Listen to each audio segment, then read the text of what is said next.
La Minute RSE. Les vrais risques liés au changement climatique et à la dégradation de l'environnement ne seront visibles que sur le long terme.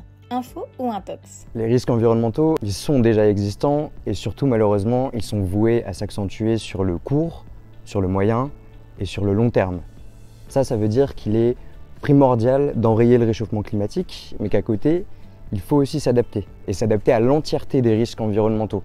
Que l'on parle des risques physiques qui émanent directement des phénomènes climatiques ou des risques dits de transition qui eux sont plus dus au fait que notre économie s'adapte à un monde bas carbone et que forcément ça engendre de nouvelles conséquences et de nouveaux risques. Chez KLF, nous mettons en place un dispositif de gestion des risques environnementaux conformément aux attentes de la Banque Centrale Européenne et qui vient reposer autour de 4 piliers.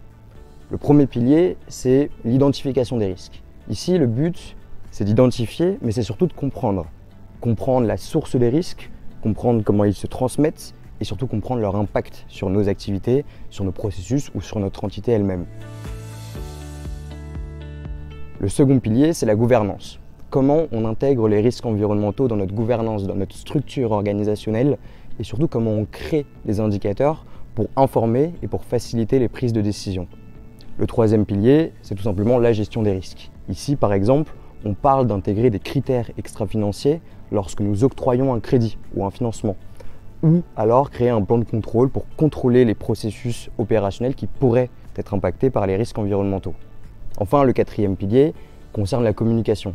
Donc ici, le but, c'est tout simple, contrôler les informations que nous publions et favoriser la transparence. Pour conclure, les risques environnementaux, ils sont déjà là. Et c'est pourquoi il est essentiel de mettre en place ce dispositif. Essentiel pour notre résilience face aux aléas et aux crises à venir, essentiel pour notre conformité avec la réglementation, et puis essentiel tout simplement parce que nous avons une responsabilité vis-à-vis de nos clients, vis-à-vis de la société et vis-à-vis de la planète.